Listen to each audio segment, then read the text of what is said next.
One single night of sleeping less than 6 hours reduces the activity of your natural killer cells, the immune system's built-in cancer surveillance force, by up to 70%.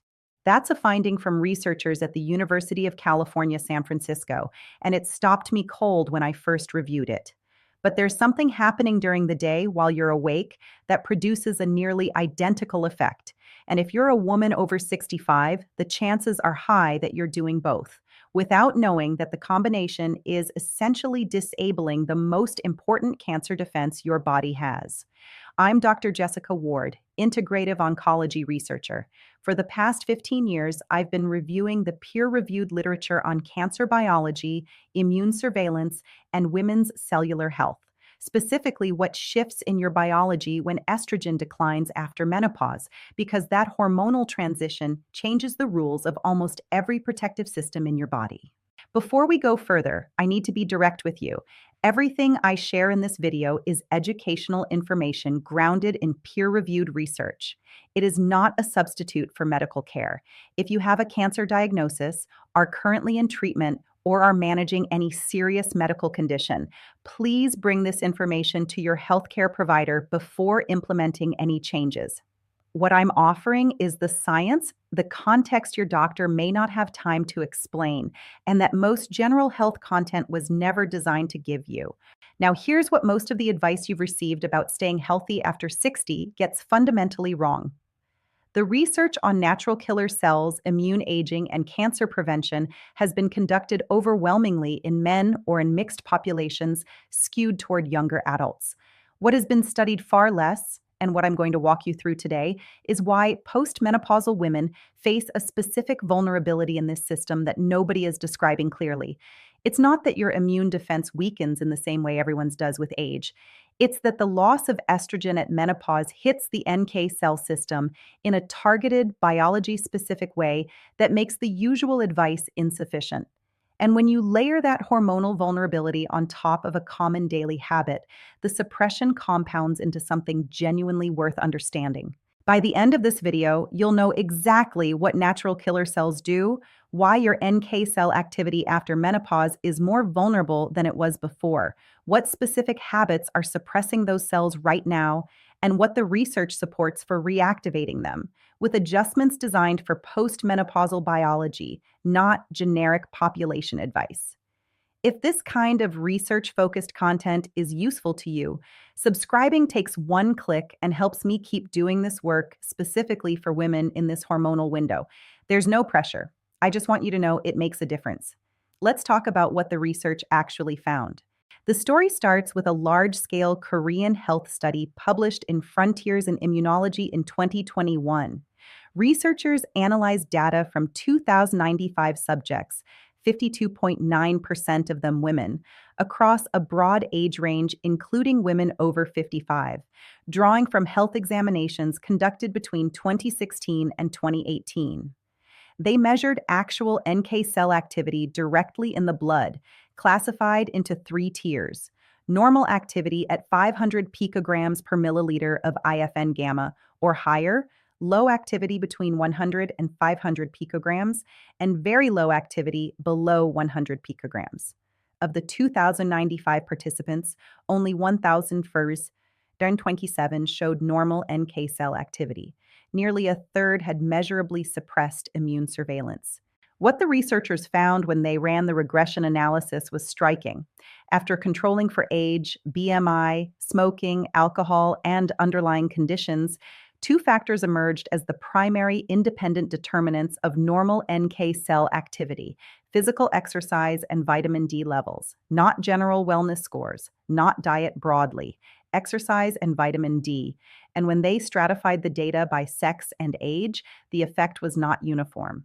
Women over 50 showed greater vulnerability to NK cell suppression from physical inactivity than men of the same age. The hormonal context of postmenopause wasn't incidental. It was built into the biology of who was most affected. What this tells us specifically for women after menopause is that the NK cell system doesn't just slow down gradually the way general aging models predict. It's disproportionately sensitive to the absence of movement, and that sensitivity is amplified by the loss of estrogen. I'll explain the mechanism behind that in a moment. But first, let me show you what happens when NK cell activity drops. A 2021 review published in Biomedicines, examining data from multiple prospective cohorts across Japan, Europe, and the United States, synthesized what happens to cancer incidence over time in people with documented low NK cell activity. The finding across those cohort datasets was consistent. Decreased NK cell function in otherwise healthy, immunocompetent individuals was associated with increased cancer risk over the following years. The authors were careful about causality, but the association held across populations and cancer types: gastric, colorectal, and others. The lifestyle factors independently associated with suppressed NK function in the reviewed data included smoking, excess alcohol, psychological stress, obesity, and sedentary behavior. The lifestyle factors associated with preserved NK function included regular moderate exercise, adequate sleep, and sufficient vitamin D, which is a remarkably specific and actionable list. The next finding deepens the picture in a way that surprised me when I first reviewed it. A 2022 paper in Cells published by MDPI reviewed 13 studies examining how NK cell characteristics change with age. The paradox they documented is counterintuitive. With aging, the number of NK cells in circulation actually increases in the majority of studies reviewed. More NK cells. That sounds reassuring. But here's the problem. Cytotoxicity, the ability to actually kill cancer cells, decreased in more than half of those studies. The cells multiply, but they lose their function. Researchers found increasing expression of an inhibitory receptor called KLRG1 on the NK cell subtype responsible for direct killing. When KLRG1 is overexpressed, those NK cells essentially have their brakes stuck on. They circulate, they're present on a blood count, but they can't complete the kill. The NK cells also showed reduced secretion of granzyme B and perforin, the molecular weapons NK cells use to destroy cancer cells, and reduced production of IFN gamma, the cytokine signal that activates the broader immune response. More cells that do less. That's the NK cell aging paradox. And for postmenopausal women, there's a hormonal layer to this that the general aging literature doesn't discuss.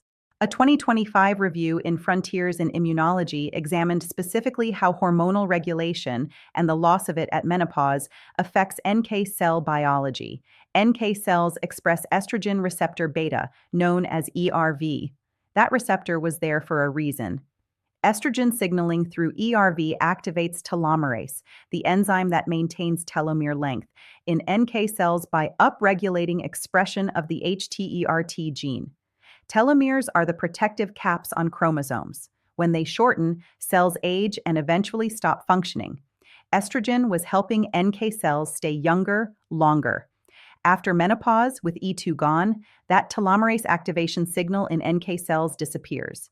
NK cells senesce faster. They accumulate the dysfunctional KLRG1 expressing profile faster. The general aging process in NK cells is real, but in postmenopausal women, it runs on an accelerated schedule because a key molecular brake on NK cell aging has been removed. This is why the standard advice to stay active as you age is not wrong exactly. It's just profoundly incomplete for your biology. Once I understood that piece, the question became, what's happening at the mechanistic level, and what makes the postmenopausal picture distinct enough to warrant a completely different conversation? The answer involves 4 interconnected processes, and every single one of them is affected in a specific way by the hormonal environment that changes at menopause. The first is what I think of as the surveillance shutdown. Your natural killer cells operate as a patrol system, 2 distinct types. The CD56-DIM subtype is your direct killer. It physically contacts cancer cells, releases perforin to punch holes in the cell membrane, injects granzyme B to trigger programmed death, and moves on. The CD56 bright subtype is your coordinator. It produces interferon gamma, alerting macrophages and dendritic cells to the presence of abnormal tissue. Together, these 2 populations represent your first line of detection for cancer cells that haven't yet formed a detectable tumor, before any scan, any blood test, any symptom. Think of them as security patrols and communications officers working together in a city. The patrol officers physically neutralize threats. The communications officers broadcast alerts that bring backup. When the system works, early stage threats are handled before they escalate. When you sit for extended periods, 6, 8, 10 hours with minimal movement, NK cell mobilization from the bone marrow and spleen into circulation drops.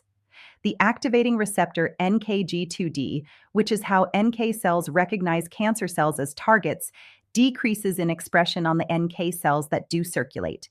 The proportion of cells with that inhibitory KLRG1 fingerprint increases. The patrols don't go out. The communications officers go quiet. And the early stage threats that would have been caught circulate without challenge. Now add the menopause layer. Before menopause, estrogen was supporting the production of interleukin 15, a cytokine that acts as a growth and activation signal for NK cells, essentially telling them to mature, proliferate, and stay ready. After menopause, with estrogen gone, IL-15 levels drop. There are fewer mature, functional NK cells to deploy in the first place.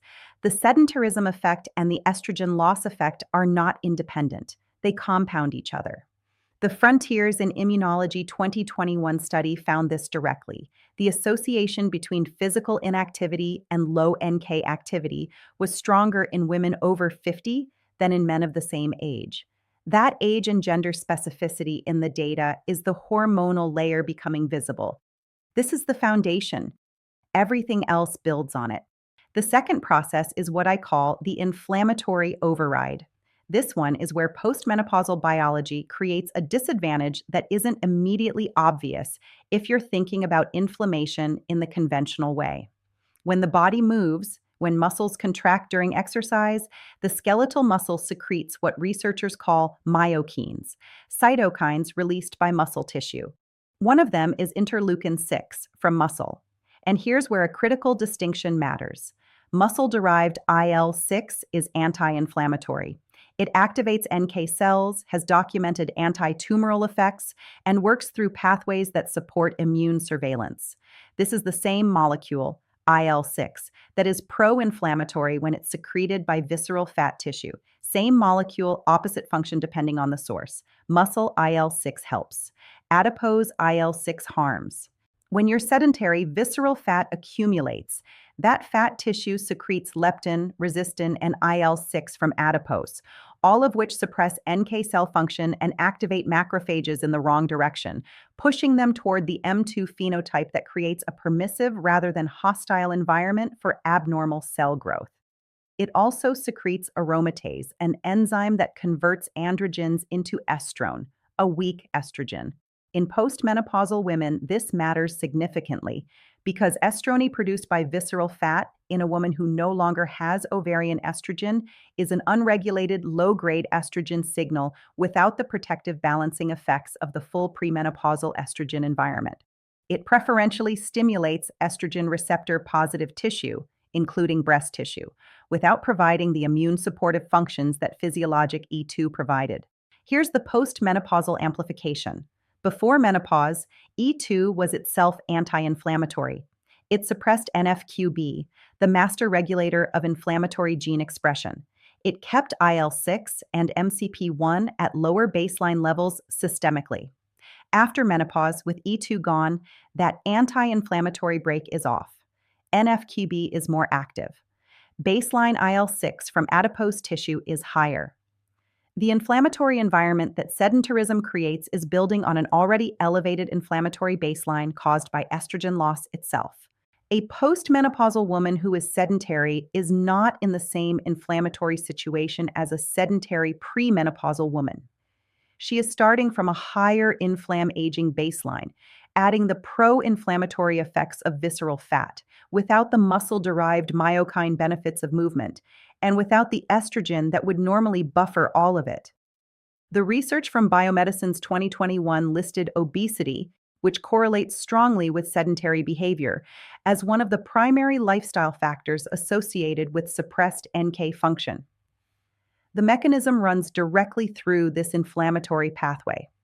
The third process is the one that most women I encounter in the research audience find the most unsettling because it happens every night in a part of the day most people think of as passive recovery time. Sleep is when your NK cells recharge. During deep sleep, specifically the slow wave NREM phase 3 sleep, the body produces its highest levels of interleukin 12, one of the primary activators of NK cell function. Cortisol, which directly suppresses NK cells through glucocorticoid receptors expressed on their surface, drops to its daily minimum. Growth hormone peaks. The immune system undergoes what researchers describe as a functional restoration cycle. NK cells are not just resting during sleep, they're being replenished. A study from the University of California, San Francisco demonstrated that a single night of less than 6 hours of sleep reduced NK cell activity by up to 70% compared to a full night of rest. The researchers describe this reduction as comparable in magnitude to the immunosuppressive effect of smoking. One night. That's not a chronic deprivation study. That's a single night of insufficient sleep producing a 70% drop in your cancer surveillance capacity. Now consider what menopause does to sleep. The 2022 data from multiple cohort studies examining post-menopausal sleep patterns found that 61% of post-menopausal women report chronic sleep disturbance. Night sweats, vasomotor symptoms, and the fragmented sleep they cause are not cosmetic inconveniences. They are mechanistically disrupting the nightly NK cell restoration cycle. Estrogen previously modulated the thermoregulatory center in the hypothalamus, smoothing out the temperature variations that are essential for deep sleep. It facilitated the onset and maintenance of slow-wave sleep directly. Without E2, body temperature regulation during sleep becomes erratic. Nighttime cortisol, which estrogen helped keep entrained to a proper circadian rhythm, becomes more variable and elevated. The result: post-menopausal women are not just sleeping less restfully because they're older. Their NK cells are being robbed of the specific deep sleep phase during which their function is restored, through a mechanism that runs directly through estrogen loss. 61% of postmenopausal women are experiencing what is effectively a nightly NK cell suppression cycle, not occasionally, nightly. Think of it this way: your NK cells run on a battery that recharges during deep sleep. When deep sleep is fragmented, as it is for the majority of postmenopausal women, those cells operate perpetually at reduced capacity, not dead, not completely offline, but at maybe 40 or 50% of their designed function. And they're operating that way every day on top of the estrogen-related NK vulnerabilities that are already in place. The fourth process closes the loop, and it's also the one that converts everything I've described from a discouraging picture into an actionable one. When skeletal muscle contracts, it doesn't just produce IL-6.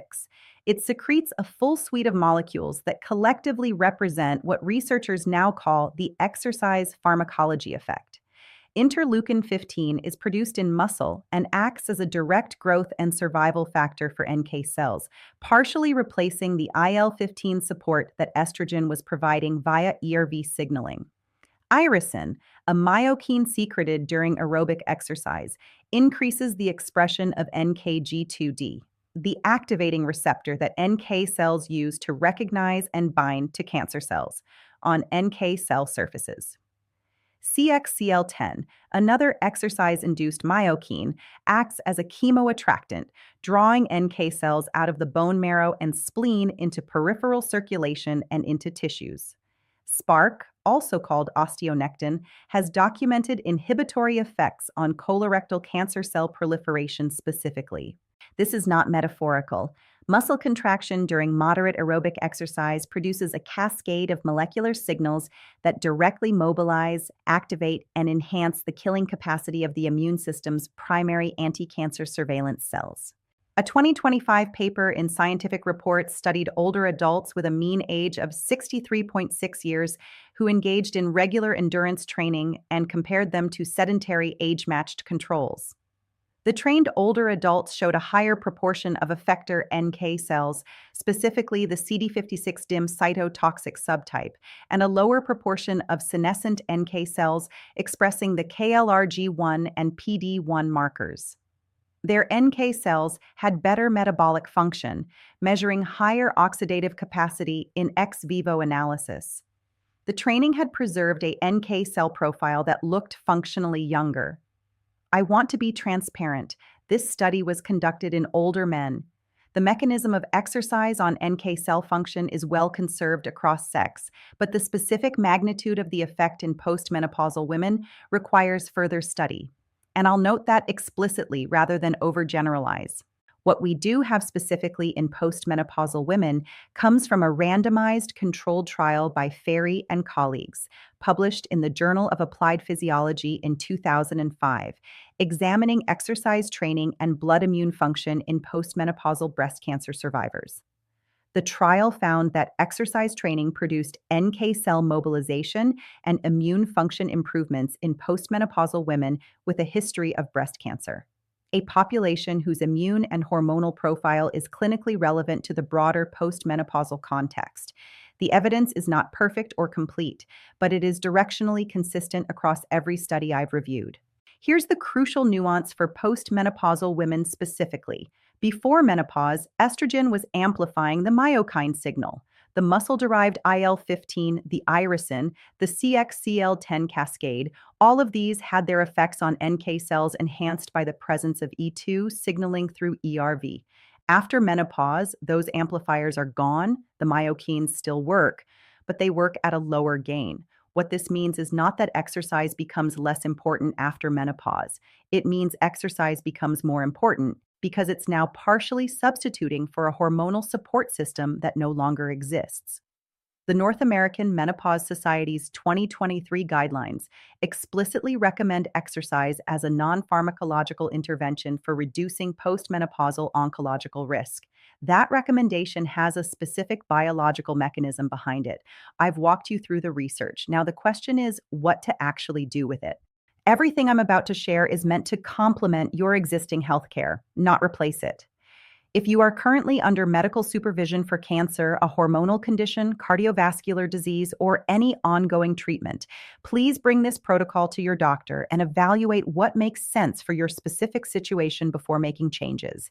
That is not a legal formality. It's genuinely important because several of the interventions here have specific interactions with medications commonly used in women 55 and over, and I'll name those explicitly. Here's what the evidence supports, calibrated specifically for postmenopausal biology. The most impactful single change and the most counterintuitive is not starting an exercise program. It's breaking up prolonged sitting. This is a distinction that the research makes carefully and that most health content completely ignores. Being sedentary for extended continuous periods is an independent oncological risk factor, independent of how much exercise you do. The American Cancer Society's 2020 guidelines specifically identified sedentary behavior as a distinct risk factor, separate from exercise volume. The World Health Organization's 2020 physical activity guidelines included, for the first time, an explicit recommendation to interrupt sedentary time, not just to exercise more. What this means practically, setting a timer for 50 to 60 minutes and standing or walking for 5 to 10 minutes each time the timer goes off. Not a workout, not a significant physical effort, just the interruption of prolonged sitting. The goal is never more than 3 continuous hours of sitting at any point in the day. This single change, moving the body out of the extended static position, prevents the NK cell mobilization from shutting down. Think of it as keeping the patrol system on active rotation rather than allowing it to stand down for hours at a time. For women who are managing pain, fatigue, or mobility limitations that contribute to sedentarism, and this is very common after 65, the 5-minute interruption is accessible in a way that a 30-minute exercise session may not be. Start there. The second priority is moderate aerobic exercise as a regular practice. The evidence across the studies I've reviewed converges on 150 to 180 minutes per week of moderate intensity aerobic activity, which means working at roughly 60 to 70% of maximum heart rate. A pace where you can still hold a conversation but would need to pause slightly to answer a question in full. Brisk walking, swimming, cycling, dancing, or dynamic yoga all qualify. 2 to 3 sessions of resistance training per week should be layered in for the myokine benefit and for the well-documented effects on bone density that are critical in postmenopausal women. The postmenopausal specific note here is the intensity parameter. A 2025 study in Scientific Reports found that the functional NK cell preservation benefit was associated with endurance training at moderate intensity, not high-intensity interval training. For older adults, very high-intensity training produces a transient immunosuppression window, sometimes called the open window effect, lasting 24 to 72 hours post-exercise, during which NK cell function is temporarily reduced. For postmenopausal women whose NK cell baseline is already under hormonal pressure, exercising at a level that creates repeated immunosuppressive recovery windows is not optimal. Moderate and sustained outperforms intense and episodic for this specific outcome in this population. The minimum effective dose for an acute NK cell mobilization effect, based on the exercise immunology literature, is 30 minutes of brisk walking. A single session produces measurable increases in NK cells in peripheral circulation within the first hour.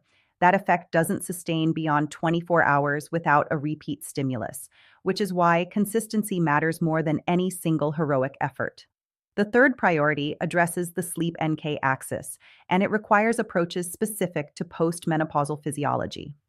The target is 7 to 8 hours with adequate NREM slow-wave sleep, the phase that IL-12 production and NK cell restoration depend on. Generic sleep hygiene advice isn't sufficient here because the primary disruptors of deep sleep in postmenopausal women, night sweats, erratic temperature regulation, and elevated nighttime cortisol, have hormonal roots that generic advice doesn't address. The practical protocol for postmenopausal sleep optimization: keep the bedroom temperature between 18 and 19 degrees Celsius. That cooler temperature counteracts the vasomotor instability that estrogen loss creates and supports the body temperature drop that triggers NREM entry. Total darkness is not negotiable. Melatonin production, which is already reduced post-menopause, requires the absence of light input. Magnesium glycinate or magnesium L-threonate at 200 to 400 milligrams taken at night facilitates deeper sleep through its effect on GABA receptors. Use this form specifically rather than magnesium oxide, which has poor bioavailability and a laxative effect that does not apply to the glycinate or L-threonate forms. Eliminate caffeine after 2 p.m. The half-life of caffeine in women over 60 extends to 4 to 6 hours due to reduced hepatic clearance, meaning a 3 p.m. coffee can still be meaningfully disrupting sleep architecture at 9 p.m. Screen exposure within an hour of sleep delays melatonin onset and reduces slow-wave sleep depth. For women experiencing severe night sweats that are preventing any adequate sleep despite these measures, that's a clinical conversation. The options include both conventional and non-conventional approaches that a physician or gynecologist can review with you in the context of your specific history. The fourth priority is vitamin D, and the reason it deserves its own priority designation comes from that 2021 Frontiers in Immunology study that identified it as one of 2 primary determinants of NK cell activity, on equal footing with exercise. Between 40 and 60% of postmenopausal women have 25-hydroxy vitamin D serum levels below 30 nanograms per milliliter. Estrogen facilitated vitamin D synthesis and utilization efficiency, so the postmenopausal drop in D levels is not random. It has a hormonal mechanism. The VDR receptor, the vitamin D receptor, expressed on NK cell surfaces, drives NK cell maturation and cytotoxic function when occupied by active vitamin D3.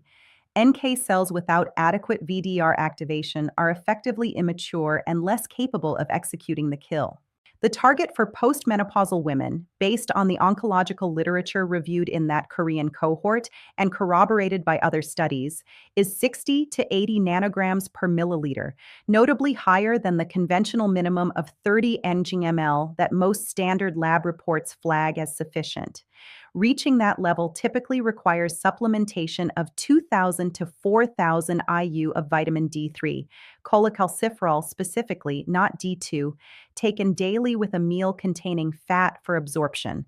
Adding vitamin K2 in the MK7 form, 100 micrograms per day, is important for directing any calcium that vitamin D mobilizes toward bone rather than soft tissue.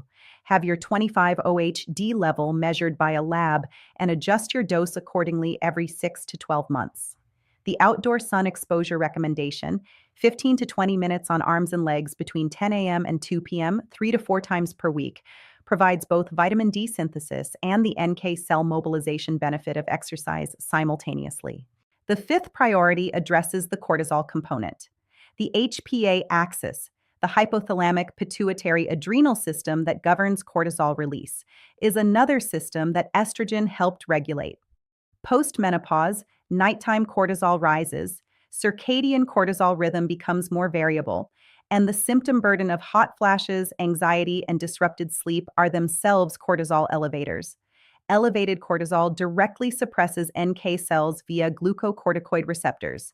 It also shortens telomeres in immune cells, accelerating the NK cell senescence that the postmenopausal hormonal environment is already pushing forward. What the research supports here: 10 to 15 minutes of daily mindfulness practice produces statistically significant reductions in cortisol across multiple meta-analyses. This is not soft wellness advice, it's a measurable biological intervention. Omega-3 fatty acids at 2 to 3 grams of EPA plus DHA per day have documented effects on both cortisol reduction and NK cell function improvement, and the 2024 review in Immunity and Aging specifically listed omega-3 among the factors that preserve NK cell function in aging. Forest bathing, deliberate time in natural environments with tree cover, has been studied specifically for its NK cell effects, primarily in Japanese research, and the mechanism runs through phytoncides, volatile compounds released by trees that directly stimulate NK cell activity when inhaled. This is a real biological pathway, not metaphor. Important safety considerations for this population. If you are taking tamoxifen, the research shows that regular aerobic exercise actually improves tamoxifen tolerance and reduces tamoxifen-related fatigue. No negative interaction. If you are taking aromatase inhibitors, resistance training specifically has been shown to mitigate the joint pain and arthralgias that aromatase inhibitors commonly cause in postmenopausal women, and the oncology literature actively recommends it. If you are taking bisphosphonates for bone density, exercise amplifies their protective effect on bone, a beneficial interaction. If you are on levothyroxine for thyroid function, initiating a significantly more intensive exercise regimen can increase thyroid hormone demand. Have your TSH monitored when making major changes to your activity level. Specific cautions: if you have severe osteoporosis, choose low-impact aerobic exercise, swimming, cycling, or elliptical training, rather than high-impact activities. If you have had breast cancer with axillary lymph node surgery, take precautions with upper body exercise to prevent lymphedema and consult an oncology physiotherapist about your specific protocol. If you have a known cardiac condition, any new exercise program should be initiated in consultation with your cardiologist. For vitamin D specifically, if you have hypercalcemia, hyperparathyroidism, or sarcoidosis, high-dose vitamin D supplementation requires medical supervision. If you take thiazide diuretics or digoxin, supplementing above 3,000 IU of vitamin D3 per day requires monitoring of serum calcium to prevent hypercalcemia. These are not theoretical risks. They are real interactions in a population where multiple medications are common. When can you expect to see changes? Based on the data from the studies I've reviewed, the timeline breaks down like this. Within the first week of implementing movement interruptions and exercise, there is a measurable acute NK cell mobilization effect after each session. This is documented. A single bout of moderate intensity exercise increases NK cells in peripheral circulation within 30 to 60 minutes. That's an immediate biological response. It doesn't persist continuously. NK cell levels return to baseline within 24 hours. But each session resets the mobilization. This is why daily or near daily movement produces a qualitatively different effect than exercising twice a week. Between 2 and 4 weeks, if sleep quality begins improving with the temperature, magnesium, and light environment adjustments, NK cell restoration cycles start to normalize. The 70% suppression from poor sleep is reversible. The functional depletion responds to improved sleep architecture relatively quickly. By 1 to 3 months of consistent moderate aerobic exercise and sleep optimization, NK cell chronic functional status shifts. The proportion of senescent KLRG1 expressing NK cells decreases relative to effector CD56 DIM cells. The 2025 scientific report study documented this preservation of a younger NK cell profile in older trained adults. 6 to 12 months of sustained protocol adherence is where you'd expect to see changes in inflammatory markers like high sensitivity CRP, in visceral fat distribution, and in systemic changes that represent a shift in the underlying cancer surveillance environment. This is not a program that changes everything in a month. The biology it's working with, NK cell turnover, inflammatory baseline, visceral fat, operates on a longer timeline. But the acute benefits begin with the first session of movement, and the trajectory matters even before any test can confirm it. Here's what this investigation reveals when you step back and look at it together. We started with a question about cancer risk after 65, specifically what habit is quietly undermining the body's built-in defense against early-stage cancer cells. What the research reveals is that there isn't one simple culprit. There is a convergence of 3 factors: prolonged sitting, fragmented sleep, and insufficient movement, that after menopause hit a biological system that is already under hormonal stress. Natural killer cells express estrogen receptors. They depended on E2 for maturation support, for telomere maintenance, for IL-15 signaling. That support is gone after menopause. What the sedentary and sleep-disrupted lifestyle does is pile additional suppression onto a system that lost a critical molecular anchor when estrogen declined. The research from Frontiers in Immunology 2021 gave us the population-level picture. Women over 50 are more affected by physical inactivity's impact on NK cell function than men of the same age. The 2022 Cells Review showed us the paradox of aging NK cells, more of them, less capable of killing. The 2025 Frontiers in Immunology paper explained the molecular reason. Estrogen was activating telomerase in those cells, keeping them functionally younger, and now that protection is absent. The Biomedicine's 2021 synthesis connected suppressed NK activity to cancer incidence across cohorts. And the 2025 scientific report study showed that the reversal is real. Trained older adults have NK cell profiles that look younger and function better. What makes this different from generic senior health advice is that every element of this protocol has a specific mechanism rooted in post-menopausal biology. The temperature of your bedroom matters because estrogen regulated your hypothalamic thermostat and sleep depth. The distinction between muscle IL-6 and adipose IL-6 matters because it explains why exercise doesn't just burn calories. It substitutes for a molecular anti-inflammatory function that estrogen was performing.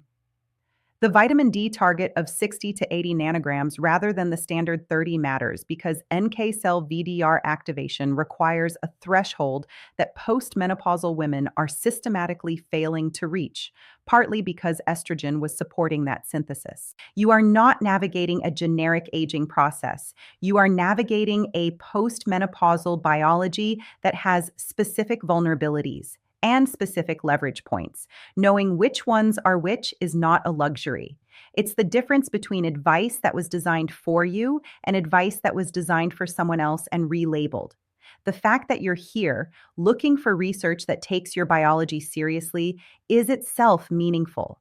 The gap between what post-menopausal women are told and what the women-specific research actually shows is real, and it has consequences. What I've shared today is grounded in peer-reviewed evidence, not theory, not general population data repurposed. Actual studies examining what happens to NK cells in women whose hormonal environment looks like yours does now. If this kind of investigation connects with what you're looking for, the earlier video on muscle health and myokines in postmenopausal women goes deeper into how the exercise pharmacology effect works on multiple cancer prevention pathways simultaneously. It's the piece that ties together why the muscle isn't just a locomotion tissue after menopause. It's an endocrine organ. Comment below with your biggest takeaway or the question this raised for you. I read every response and they directly shape what I research next. Keep investigating and I'll see you in the next one. Dr. Jessica Ward.